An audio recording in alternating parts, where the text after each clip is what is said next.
அஸ்வின் அவர்கள் பெண் அம்பையரிடம் கடுமையாக நடந்து கொண்டதோடு பெவிலியை நோக்கி கிளவுஸை கழற்றி வீசியதற்கு சர்ச்சைகள் வெடித்திருக்கிறது. 2025 TNPL திண்டுக்கல் டிராகன்ஸ் அணியினுடைய கேப்டன் அஸ்வின் அவர்கள் திருப்பூர் தமிழன்ஸ் அணிக்கு எதிராக நடக்கக்கூடிய போட்டியில தொடர்ந்து 2 பந்துகள் அம்பையர் கிருத்திகாவால் வைட் என அறிவிக்கப்படவில்லை. உடனடியாக 2 பந்துகளுக்கு 2 ரிவ்யூ எடுத்த அஸ்வின் அவர்கள் 2 ரிவ்யூவிலுமே தேர்ட் அம்பையர் மூலமாக இது சரியான பந்து, அம்பையரினுடைய முடிவு சரியானது என கொடுக்கப்பட்டவுடன் ரிவ்யூடைய சான்ஸும் போனது. இப்படி இருக்கக்கூடிய சூழ்நிலையில LBW முறையில அம்பையர் அவர்கள் அஸ்வினுக்கு அவுட் கொடுத்தார். உடனடியாக அஸ்வின் அவர்கள் கோபமாக திட்டி தீர்த்து எதிர்த்து பேசினார் அம்பையரிடம். பேட்டை கோபமாக காலில் கட்டிருக்கக்கூடிய பேடில் அடித்து விட்டு தன்னுடைய கிளவுஸை கழற்றி பெவிலியை நோக்கி எரிந்து விட்டு இந்த இடத்துல முதல் 2 ஓவர்ல வைடுக்காக 2 ரிவ்யூ எடுத்து சான்ஸை இழந்து ஒரு மோசமான முடிவை எடுத்து விட்டு LBWக்கு ரிவ்யூ எடுக்க முடியல, வாய்ப்பு பறி போயிடுச்சேன்னு சொல்லிட்டு அம்பையரிடம் கோபத்தை காட்டுவது சரியாக இருக்குமா?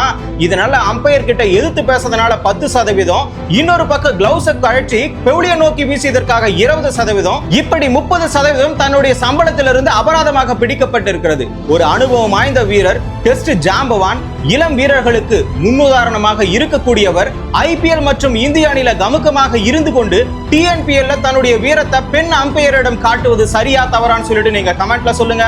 கிரிக்கெட் நிகழ்வுகளை 1 நிமிடத்துல தெரிஞ்சுக்கணுமா? ஷார்ட்ஸ் தமிழை ஃபாலோ பண்ணுங்க.